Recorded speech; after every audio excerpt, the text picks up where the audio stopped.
Do you know who MovieBob is? Yeah, I've heard of MovieBob.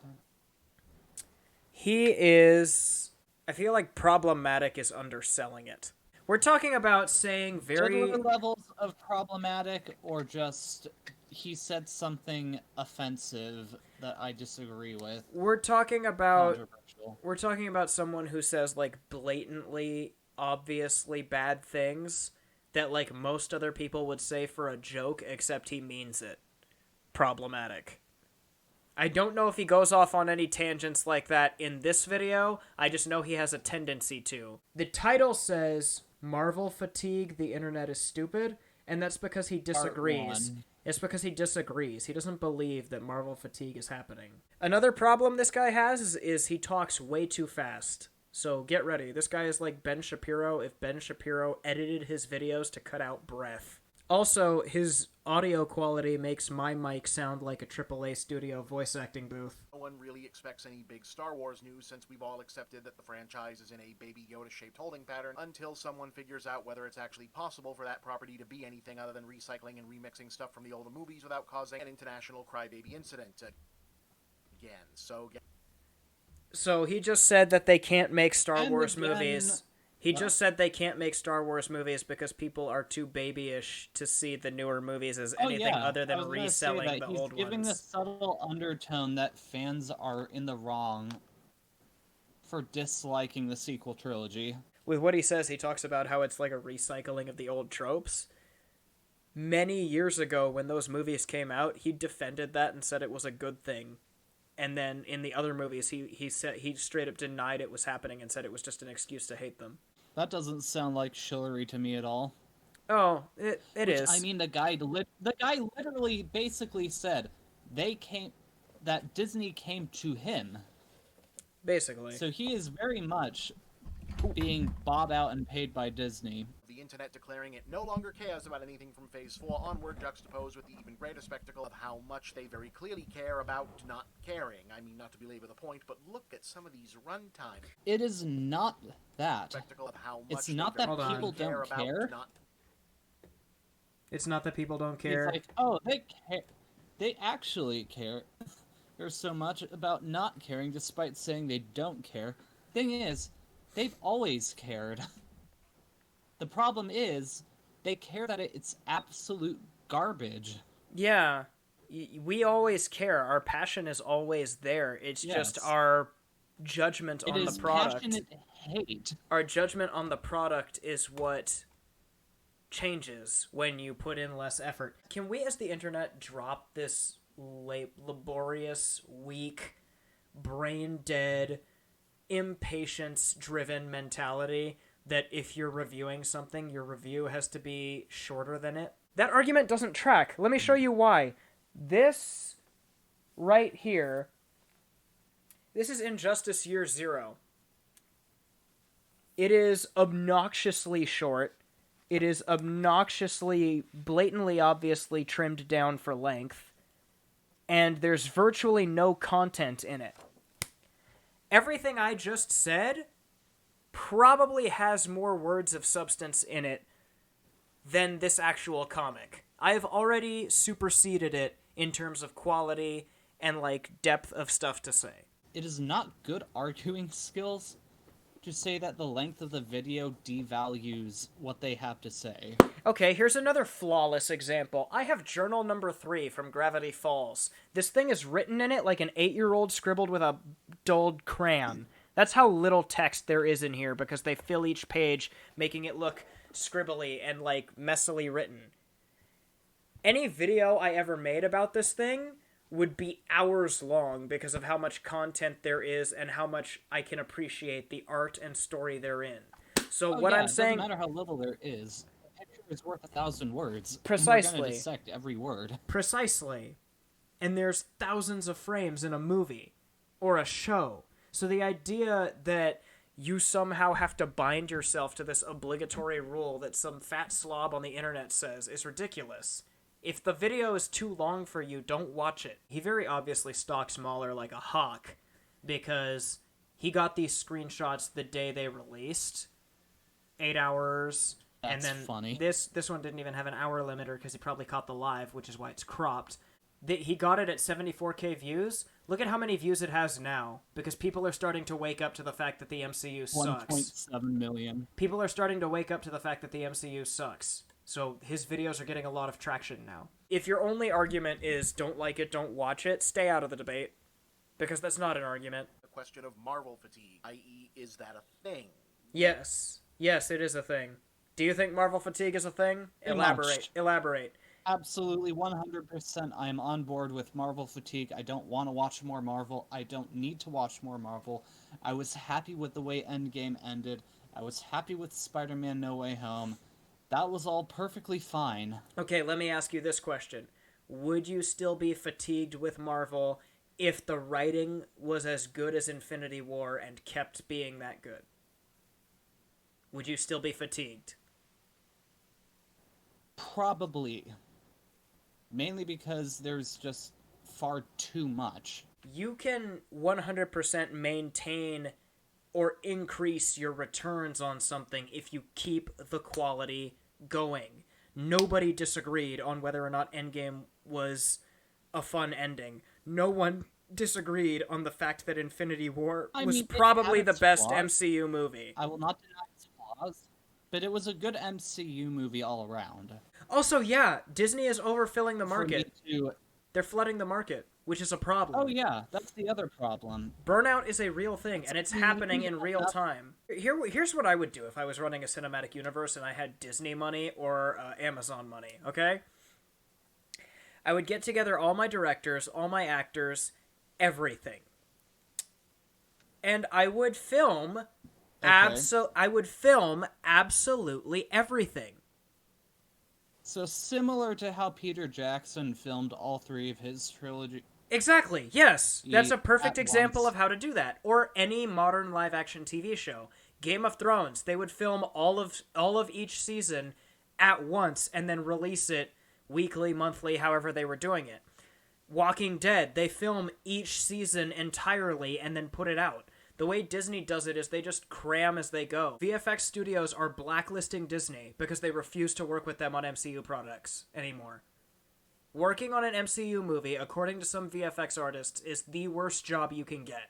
It is not worth the money. Funny, huh? The moment we had more than 2 MCU movies a year, the moment that happened, I knew we had passed an unpassable threshold, and sure enough, stuff started looking bad. And that's before the shows. The shows make it even worse. Moon Knight is like top 10 most disappointing shows ever for me, because the first episode was so good. The first episode of Moon Knight with Oscar Isaac was so good. It was so good. It was setting up something immaculate. And then they were just like, yeah, no, just another status quo. Just another status quo ticking, safe corporate. Ticking time bomb, save the world, yada yada yada. Remember how we said it was going to be dark, gritty, and the stakes a bit? Remember how we said it was going to be dark, gritty, and small scale, like dark, gritty, small scale, street level hero? Yeah, we lied. We totally lied. It's gods and monsters, and the entire universe is at stake again. It's quite a question, one that requires careful consideration. No, it doesn't require any careful consideration. It requires no consideration. Dude, Miss Marvel couldn't even break... It requires 10 minutes of your time.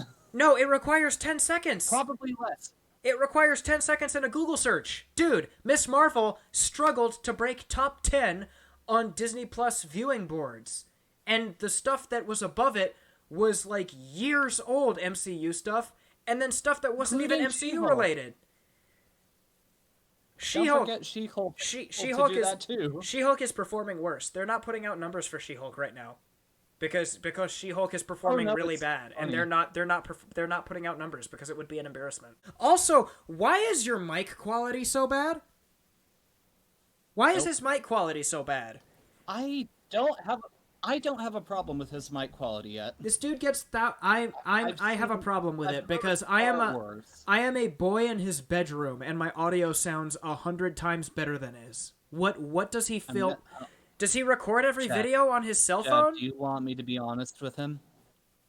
I'm aware that my audio is not Just perfect, put a Ben. Y in the comments if you want me to be honest with him. I am aware my audio is not perfect, Ben. I'm not saying it's perfect. I'm saying even my bad newbie audio sounds better than his. The general audience that doesn't spend all day of their lives like people in film media and hardcore film fans talking on social media about only one thing. You know, they reprocess the fatigue over a week or a weekend or something. They get past it. It's not really something they were thinking about to begin with.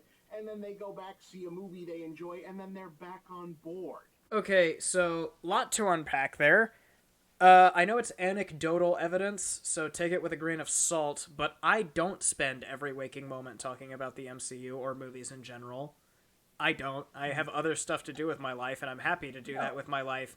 But even then, I'm still experiencing irreversible Marvel fatigue. There's really easy ways to do this in a way where your audience doesn't get fatigued. Do you know why? Because Dragon Ball has been going obsessively long. Dragon Ball Super Superhero was the most profitable Dragon Ball Z movie in history.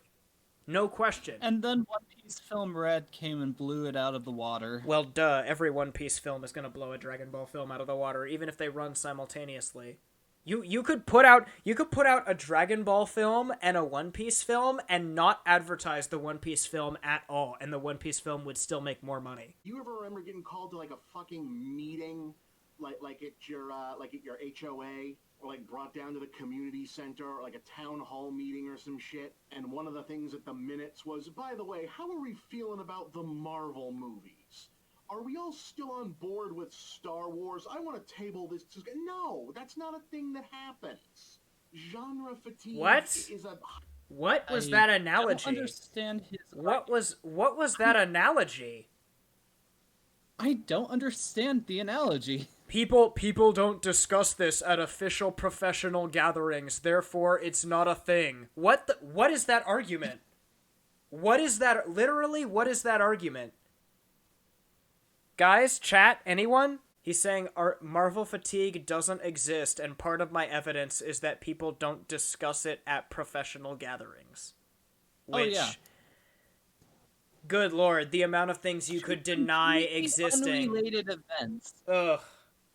Yeah, you know what HOAs discuss, Ben? They discuss if the chlorine content in the neighborhood pool is safe enough for the families to swim in it. That's what they discuss. But you don't see it in the middle of it. How could you? How could I? Because I have eyes and a functioning brain.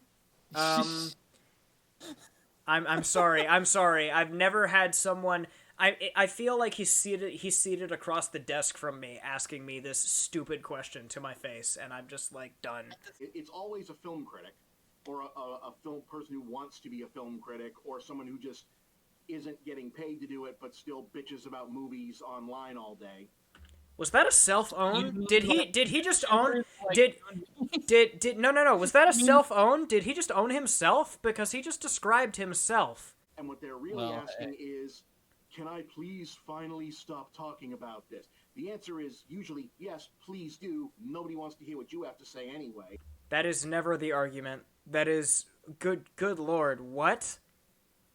He's saying when we bring up the possibility of fatigue, that's us not so subtly asking if we can stop talking about something. What?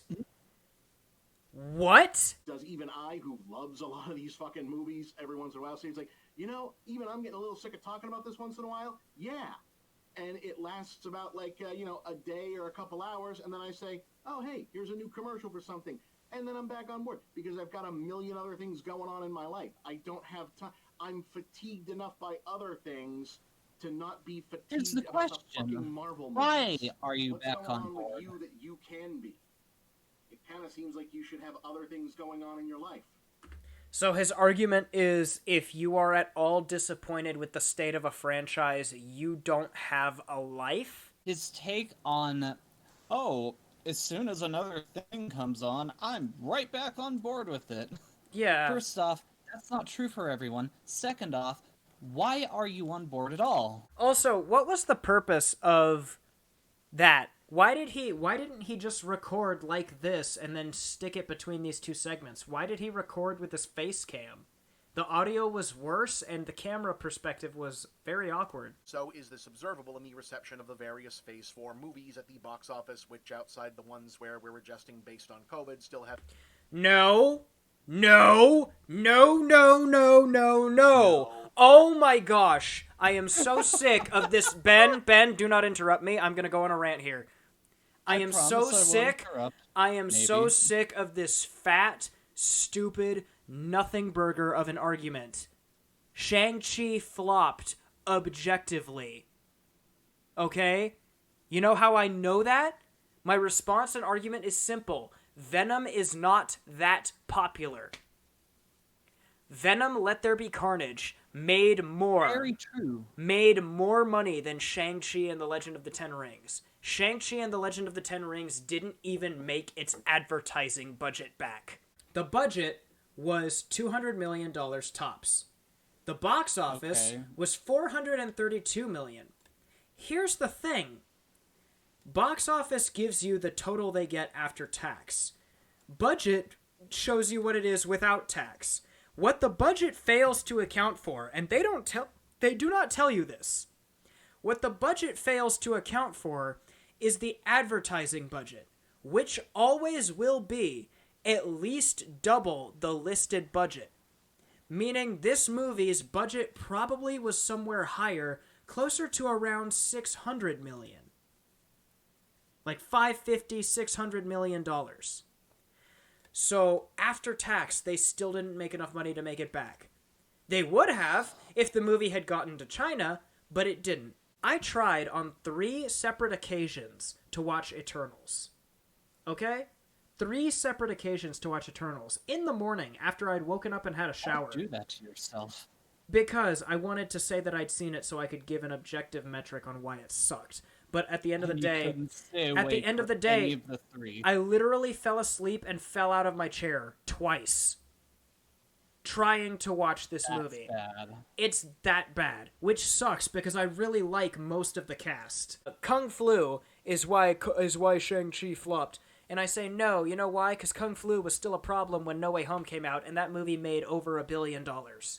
I really hate that excuse. It's very selective, it's very biased, and it's very non-genuine. You can tell he's just putting it here, so that way he can check all his shilling the Marvel fan base boxes, and it really grinds my gears.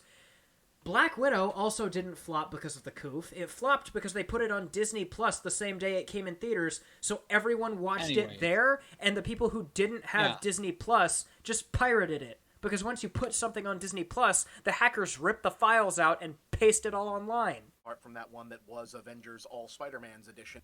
No, it was not Avengers All Spider-Man's edition. Spider-Man is a household name. Spider-Man, all Spider-Man's edition. Spider-Man could not be a Marvel property, and it would still make billions of dollars. There's a reason these other 2 Spider-Men succeeded before Tom Holland brought it into the MCU.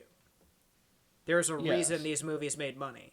Spider-Man is in demand, and he always will be because of how much monumentally better and more well-liked he is than most of his other catalog. Oh, another one of these. Girl Hulk now? Mummy guy, maybe? That sounds nifty. I'll probably watch that. Until the by now reliable point, either at mid-season or the very last episode, where something really potentially huge maybe happens to set up other movies, characters, concepts, etc. that everyone has been hoping to see appear, return, or just get mentioned. Watch this thing that gets you excited for next thing.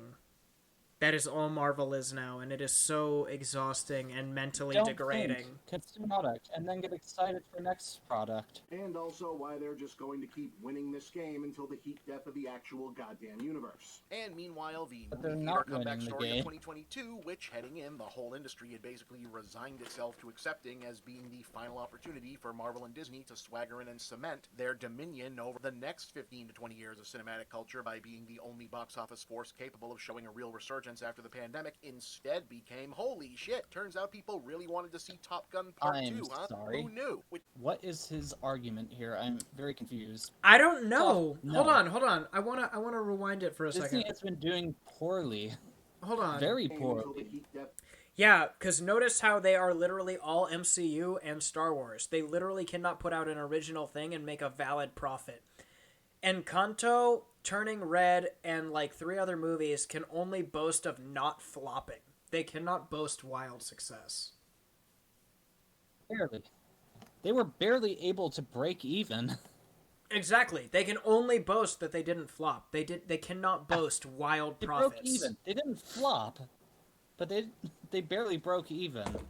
It's hardly something to write about. But I'm not sure why it's being treated like someone discovering a secret mystery formula, when I could have told you Top Gun 2 would have been the biggest movie whatever year it came out immediately after Top Gun 1. Like, the only reason it took this long to get it. That is objectively untrue. Have you seen does this guy looks old. How does he not know the story of the original Top Gun? The whole reason they couldn't get the sequel off the ground is because Top Gun was successful, but it wasn't successful enough for investors to feel comfortable putting money down for a sequel. And at the time, Tom Cruise was just coming out as an actor. He didn't have as much pull as he does now. He basically had to strong-arm this entire movie into existence. My word, this guy's an idiot! And we are all better off for it. This guy, We know that. Movie Bob, I'm sorry, you're an idiot, bro. Can we stop pretending there's this big meaningful difference between the Mission Impossible movies and Marvel, DC, whatever superhero stuff? I mean, apart from the fact that I find most of that series to be kind of overrated installment to installment, like, strip off the superficialities and genre pedigree.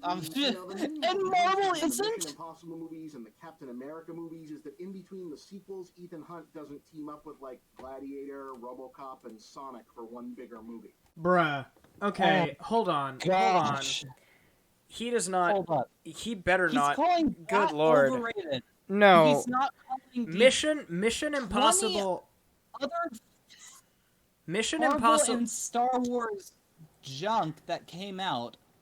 That's not overrated, but this is. I'm about to hunt this dude down and throw hands, cause good lord. Mission Impossible Fallout is one of, if not the best spy thriller movie I have ever seen. There's an increasing number of loud women and uppity non-white peoples in the movies, and as proof, you need only look at the numbers, which, okay, that's kind of dubious. Okay, whoa, cool your jets, Movie Bob. The problem that we pick out has nothing to do with the women and uppity non-white people. That in no way relates to the numbers. Our problem is that Disney brings in It's what you do that Disney defines you. The problem is that Disney brings in a disproportionate amount of women and uppity white people. They then proceed to write them like garbage and then use them as criticism meat shields in their products. It would be like a YouTuber who happened to be black making like just god-awful content and then complaining later on Twitter that the only reason he doesn't have 1 million subs and is living off YouTube is because he's black. 400 million global is about all the evidence anyone should need that a brand still works because nobody has ever cared about the Eternals. Wow. Hold on, what? Okay, so he's straight up admitting that no one cares about the Eternals. No, hold on. I take personal offense to that. Oh, I'ma kill him. In Minecraft. I'ma kill him in Minecraft. Ooh. Okay. Ooh. Get him in Minecraft for sure. Alright, let's do this. We're almost there. Oh, I'm so mad. I'm so mad. I am so mad. The absolute gall of this utter fool of a man. No one's ever cared about the Eternals. Wow. Tell me you are not a Marvel fan at all. Quite a following. Dude, the reason so many people hated the Eternals movie is because Icarus is the most popular Eternal character and they treated him like crap in that movie. That is why so many people who saw the movie and stayed awake through it. Like crap. Ooh, I am so mad. I am so mad. Ooh, that is. Oh Lord. Oh man. And yeah, as for the stuff that's streaming on Disney Plus, yeah, the ones with better known actors or established characters from the movies do better than the ones with new people that ran at the same time on the same service as Obi-Wan. He's literally showing a graph that disproves what he just said. Loki did not do good at all. No, he's literally... Loki was poorly written, but it was the best received show. unfortunately. Anyways, he's literally showing a graph that disproves what he says. He says newer actors in the MCU didn't do as well as the older characters. He literally has a graph that shows Hawkeye was outperformed by Moon Knight. He literally posted a graph in his argument that shows that his argument is flawed. Good. I'm not even going to elaborate. We're just moving on. Do I see a pattern that says there's a specific meaningful fatigue atmosphere setting in on the wider culture over this specific brand or set of properties beyond more conventional explanation of when you do the biggest global movie event of all time, like Avengers Endgame, and don't immediately retire and go home after? Anything you do as a follow-up will be less impressive in one way or another, which is just kind of logical common sense? That's not true, though. That's literally not true. He's basically saying that, like, to put his argument into practice on another show, Endgame could have been the... Do you remember in Gen 1 Naruto, when Sasuke and Naruto fought at the Kage Falls, and then... Yes. And then Sasuke beat him and then left? People would argue that is peak Naruto. That is the endgame of Naruto. Except unlike the Marvel movies, everything after that was like Captain America Winter Soldier tier, at least, going forward. So, like, you can have the end of an arc and still keep the energy. This whole video is just one brain-dead tangent. He's literally just messily sewing tangents together. He's contradicting himself like a billion times here. It's very painful. I'm literally getting a headache right now. However manufactured and overstated and extremely problematic that whole we're outsider rebels and we're taking over sentiment would turn out to be by the time it was still getting waved around on behalf of the Buffy guy doing the first Avengers movie, yeah, it was a thing in the air. Did he just call Joss Whedon? He just called Joss Whedon the Buffy guy. I don't know how I feel about that. But a decade is a long time, and even when it doesn't also include two of the most historic, ideologically divergent, and socially fraught presidential administrations, multiple military conflagrations, and a global viral plague across the breadth of it, What does the over presidency that decade, have gasp to and shock do people's ages, with... views, and social standards Wait. Yeah, I am kind of confused. What does a presidency have to do with comic book movies? With the quality of a comic book movie. Tony Stark died so She-Hulk could twerk with Megan Thee Stallion. They should have just let Thanos win. Just remember that. They should have just let Thanos win. He died so she could twerk. My nuclear incendiary take for this stream is gatekeeping is good, actually. Part 2 coming soon. Hopefully not, because I don't have the soul remaining. That was such a bad argument. I do not have the mental capacity to deal with Part 2, so if it comes out, I think we're just going to ignore it.